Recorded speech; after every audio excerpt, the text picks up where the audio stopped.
Good morning to everyone, guys. Today's topic is disorders of esophagus. जो oesophagus होता है, oesophagus का जो डिसऑर्डर्स होता है, अब अगर इसोफेगस में अगर डिसऑर्डर्स होता है तो पूरे होल बॉडी में डिसऑर्डर्स देखने को मिलेगा।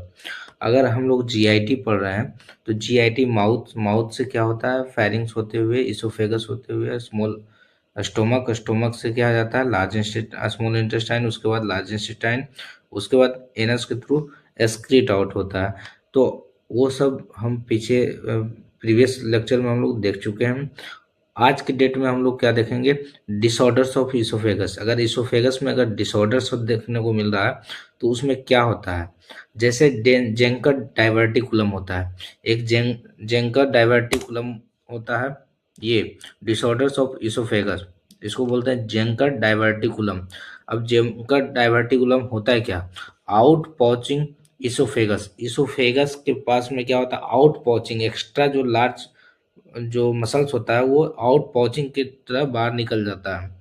जैसे seen in upper one third parts near the cricopharyngeus, है ना, फेरेंगस। ये जो क्रिकोफेरेंगस यहाँ पर पाया जाता है, क्रिकोड बोन भी होता है, वहाँ पर क्या होता है, क्रिकोफेगस के पास आउट पॉचिंग बैग सेक लाइक स्ट्रक्चर हो जाता है। इसको सर्जरी से रिमूव आउट कर सकते हैं हम लोग। मोस्ट इम्पोर्टेंट सिम्टम क्या हो सकता है, रीगर्जिटेशन। इसमें रीगर्जिटेशन में देखने को मिलता है। तो हम लोग को जेंकर डाइवर्टिकुलम में देखना क्या होता है, जो आउट पॉचिंग होता है इसोफेगस का, seen in upper one third part of near cricopharyngeus muscles के पास ये देखने को मिलता है। सेकेंड में due to regurgitation risk of aspiration. Aspiration करने में हम लोग को रीगर्जिटेशन होता है, जैसे एंड में काउज एस्पायरेटेड एनोमिया निमोनिया, इसको क्या बोलते हैं, एस्पार्टेड निमोनिया देखने को मिलता है। और इसका जो मोस्ट कॉमन जो बैक्टीरिया होता है उसको बोलते हैं क्या, माइकोप्लेज्मा, जो कि स्मॉलेस्ट बैक्टीरिया देखने को मिलता है। Due to regurgitation risk of aspiration, अगर एस्पायरेशन लेने में हम लोग को दिक्कत हो रहा है तो उसका जो मोस्ट कॉमन बैक्टीरिया का नाम होता है वो माइकोप्लाज्मा होता है, जो कि स्मॉलेस्ट बैक्टीरिया होता है। और इसको क्या बोलते हैं, अगर इस केस में अगर दिक्कत देखने को मिल रहा है तो उसको एस्पार्टेड निमोनिया देखने को मिले। अब निमोनिया भी बहुत प्रकार का हो सकता है ना, परनीशियस निमोनिया, ये सब एस्पार्टेड इसमें निमोनिया देखने को मिलता है। अब बोरहेब सिंड्रोम, सेकेंड में हम लोग पढ़ते हैं बोरहेब सिंड्रोम, जो कि रप्चर ऑफ इसोफेगस। अगर इसोफेगस में अगर रप्चर हो जाता है तो उस केस में हम लोग बोरहेब सिंड्रोम देखने को मिलता है। ये एक्सरे है, एक्सरे में हम लोग विजुलाइज देखने को मिल रहा है, ये रेड कलर से जो इंडिकेशन है इसमें देखने को मिल रहा है। Due to increase abdominal pressure, अगर एब्डोमिनल प्रेशर इंक्रीज होता है तो उसके वजह से क्या, ऑसोफेगस रप्चर देखने को मिलता है। तो इसका मोस्ट कॉमन क्या होता है, एसाइटिस। अगर पेट के चारों ओर अगर फ्लूइड जम गया है उसके वजह से अगर फोर्स एग्जर्ट हो रहा है, जिसके वजह से क्या देखने को मिल रहा है हम लोग को, ओसोफेगस में क्या देखने को मिल रहा है, रप्चर देखने को मिल सकता है। ये फिगर दिखाया गया है, इंडिकेशन भी दिखाया गया है कि ओसोफेगस रप्चर कैसे दिखता है, इसमें एक्सरे में। इमरजेंसी कंडीशन, अगर बोरहेब सिंड्रोम किसी को हो गया है तो इमरजेंसी कंडीशन है, उसका ट्रीटमेंट इमरजेंसी ही होना चाहिए। बरेट्स इसोफेजाइटिस, है ना, इसोफेजाइटिस, बरेट इसोफेजाइटिस क्या होता है, ड्यू टू GERD रिगर्जिटेशन। अब क्या होता है, इसमें क्या होता है, ये GERD के वजह से होता है। और रिगर्जिटेशन मतलब क्या होता है, एचसीएल का जो फ्लो बैक होता है, एचसीएल बैक जो इसोफेगस की ओर जाता है, जैसे स्टोमक में क्या होता है, एचसीएल सेक्रेट होता है, और HCl out back to the esophagus अगर जाता है तो उसमें हम लोग को देखने के लिए रिगर्जिटेशन देखने को मिलता है। अब रिगर्जिटेशन क्या होता है, lower infection, lower part infection. अगर रिगर्जिटेशन हो रहा है इसोफेगस में तो लोअर पार्ट में हम लोग को इन्फेक्शन देखने को मिलता है, जिसको बैरेट इसोफेजाइटिस बोलते हैं। If it occurs again and again it may be cause oesophageal cancer. अगर ये बार बार देखने को मिल रहा है तो इसको बोलते हैं हम लोग इसोफेगियल कैंसर। ये बात धीरे धीरे क्या ले जाता है, यहाँ रेड कलर का इंडिकेशन देखने को मिल रहा है हम लोग को। तो ये क्या है, लोअर पार्ट से, क्या है, लोअर पार्ट से। लोअर पार्ट्स कितना ये सबसे नीचे पाया जाता है ना। ऑसोफेगस ये फूड पाइप है, और सबसे नीचे में जो पार्ट्स हो गया उसको बोलते हैं लोअर पार्ट्स ऑफ इसोफेगस। यहीं पर कैंसर देखने को मिलता है। ये अगर बार बार रिपीट हो रहा है किसी पेशेंट में तो ये देखने को कॉमनली मिल सकता है। प्री कैंसर कंडीशन, अगर प्री कैंसर कंडीशन, अगर कैंसर से पहले का अगर पेशेंट में लक्षण देखने को पता किया जाए तो वो माउथ होता है, जैसे mouth, oesophagus, stomach, intestine. Mouth में अगर होता है तो उसके लिए एक टर्म होता है लिकोप्लेकिया, है ना। माउथ में अगर कैंसर देखने को मिल रहा है तो लिकोप्लेकिया बोलते हैं। इसोफेगस में अगर देखने को मिल रहा है तो उसको बोलते हैं Barrett esophagitis, Barrett esophagitis. Stomach में अगर देखने को मिल रहा है तो क्रोनिक गैस्ट्राइटिस। अगर इंटेस्टाइन में हो रहा है तो अल्सरेटिव कोलाइटिस। ये देखने को प्री कैंसर कंडीशन होता है। अब इसोफेगियल कैंसर क्या होता है? पहले हम लोग प्री कैंसर देखे थे, अब इसोफेगियल कैंसर के बारे में हम लोग डिस्कस कर रहे हैं। तो ये दो टाइप्स का होता है। इसका मोस्ट कॉमन जो एक बिनाइन कैंसर हो सकता है, एक malignant कैंसर हो सकता है। Most common malignant cancer. अब किसके वजह क्या होता है, अगर malignant कैंसर देखने को मिल रहा है तो उसमें क्या देखने को मिलेगा, एडिनोकार्सिनोमा। जो सेल्स होता है, सेल्स के ऊपर एडिनोकार्सिनोमा का केस देखने को मिल सकता है malignant में। अब बिनाइन में क्या होता है, लियोमायोमा, लियोमायोमा देखने को मिल सकता है। तो पेशेंट को क्या हो सकता है, डिस्फेजिया देखने को लिए। तो पेशेंट का कंडीशन कैसा होता है, डिस्फेजिया, मतलब अगर कुछ खाना खाएगा तो वो क्या होता है, अपर पोर्शन में स्वेलिंग रहने के कारण वो रिगर्जिटेशन होता है।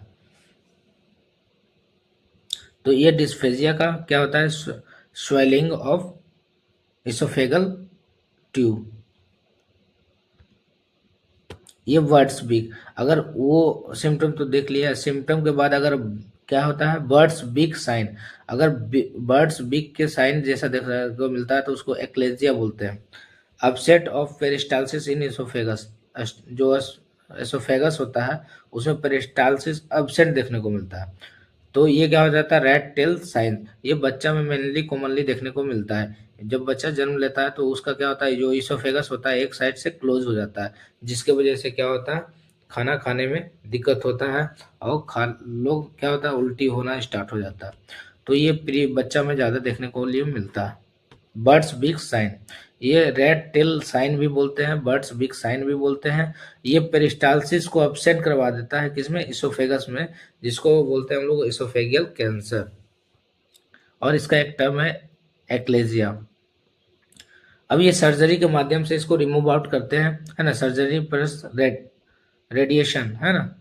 तो इसको बोलते हैं इसोफेजेक्टोमी, इसोफेजेक्टोमी बोलते हैं। इस अगर इसोफेगस में कैंसर हो गया, उसको रिमूव आउट करके डायरेक्ट उसको कार्डियक स्पिंसर से अगर ऐड करना है या स्टोमक से अटैच कराना है तो उसको बोलते हैं इसोफेगेस्टोमी।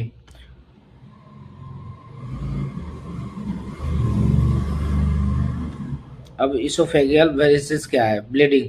अगर इसोफेगियल में अगर ब्लीडिंग देखने को मिल रहा है तो क्या हो सकता है, bleeding from oesophagus mainly due to the portal hypertension.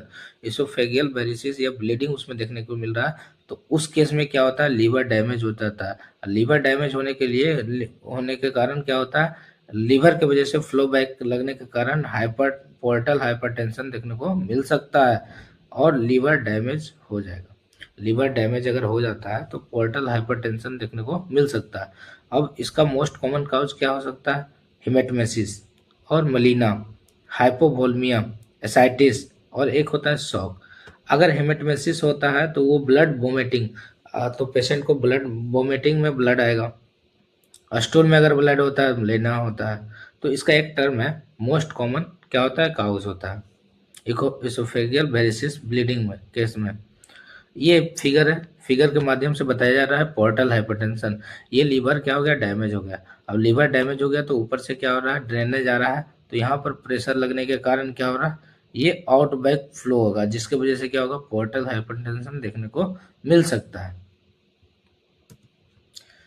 अब इसको सर्जरी के माध्यम से oesophageal inferior vena cava, shunting procedure क्या होता है, ये इन्फीरियर वेना जो पोर्टल वेन होता है उसको हटाकर डायरेक्ट इन्फीरियर वेना कावा में अटैच कर दिया जाता है। अब स्क्लेरोथेरेपी क्या होता है? Some agent put at the bleeding site by the help of endoscope.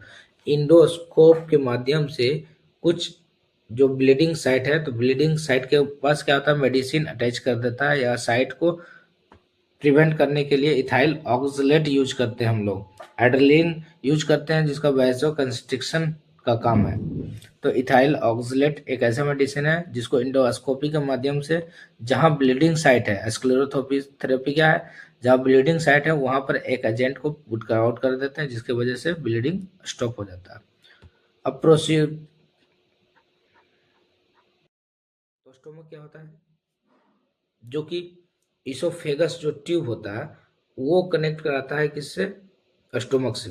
तो स्टोमक का पार्ट्स क्या है, स्टोमक का क्या है, फंक्शन क्या है, इस वीडियो में हम लोग देखेंगे।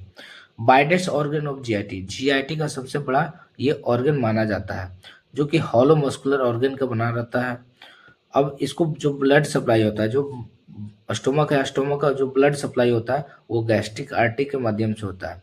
यही इसको क्या करता है, स्टोमक को ब्लड सप्लाई करता है। इम्प्टी स्टोमक, अगर इम्प्टी स्टोमक रहेगा तो जे शेप देखने को मिलेगा। अगर फुल स्टोमक है तो इसको पाइलीफॉर्म शेप देखने को मिलता है, पाइरीफॉर्म शेप। अगर इसका लेंथ कितना होता है, 25 सेंटीमीटर।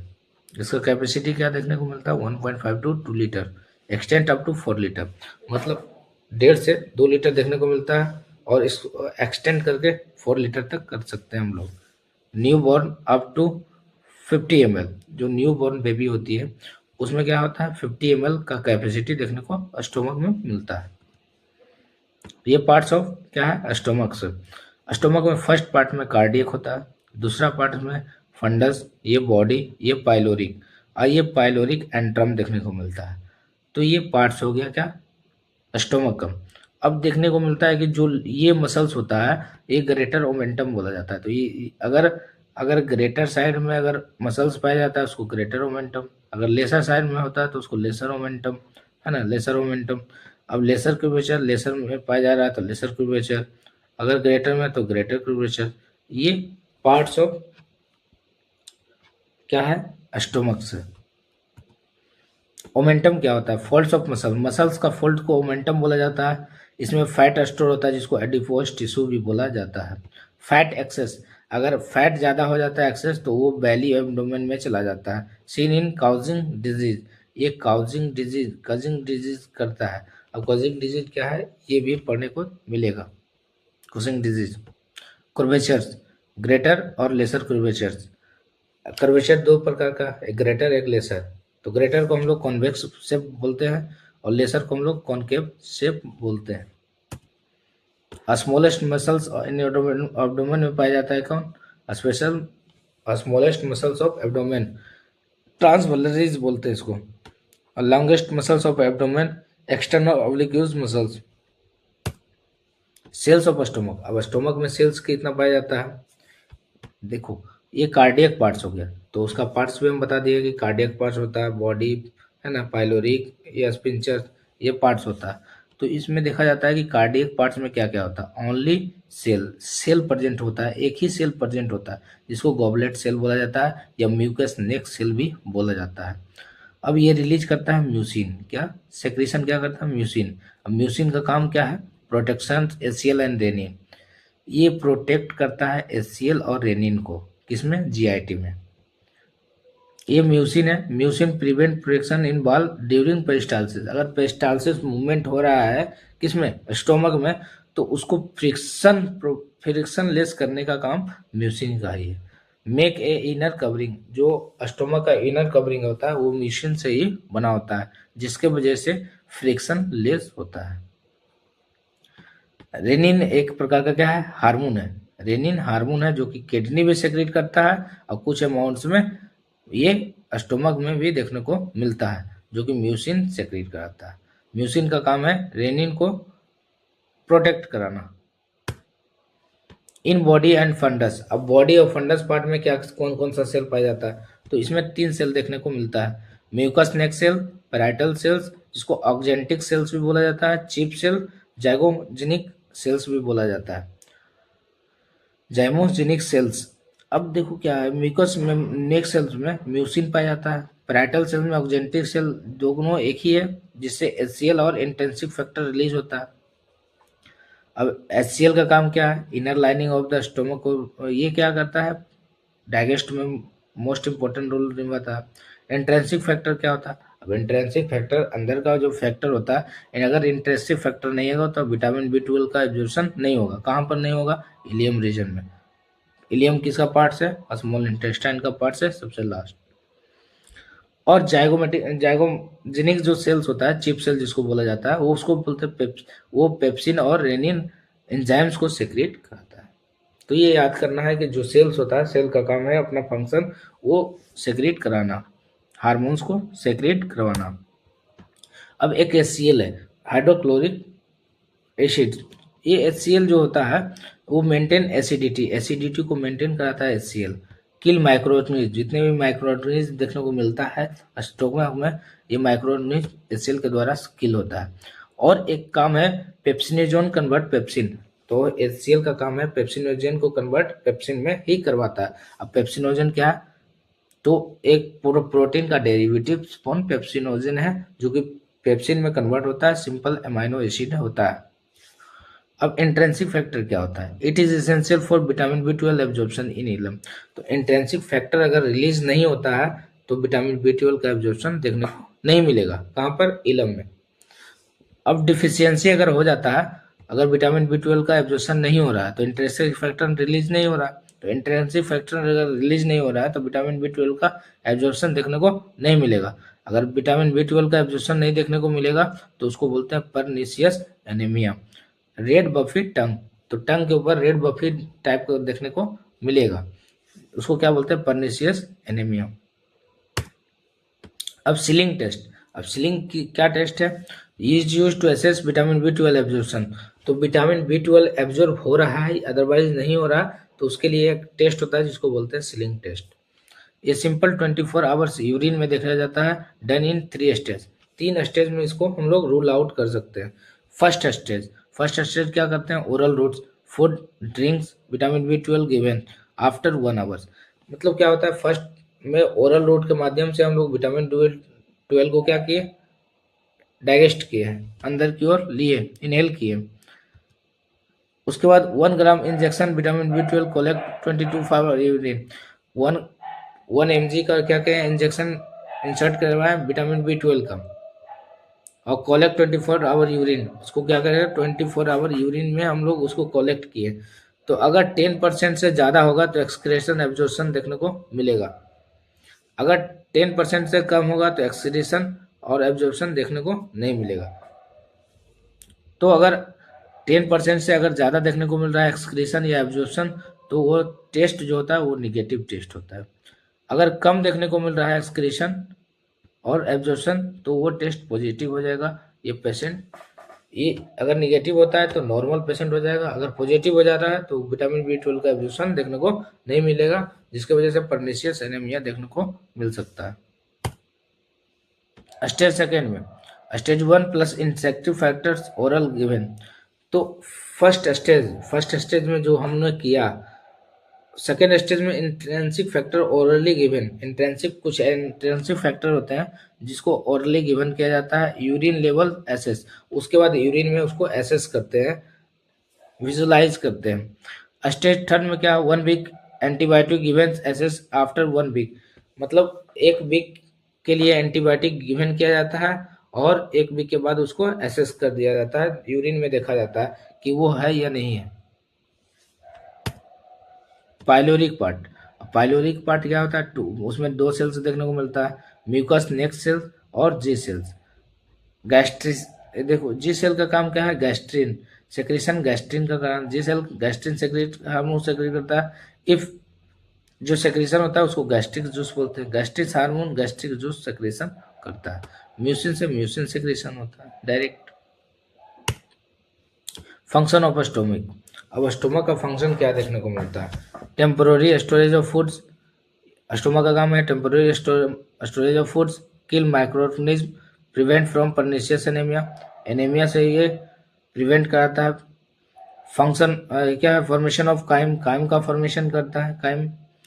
प्रोटीन डाइजेशन और फूड एब्जॉर्प्शन में भी इसका रोल बहुत ही ज़्यादा होता है। एंट्रेंसी फैक्टर एनीमिया, अगर परनीशियस एनीमिया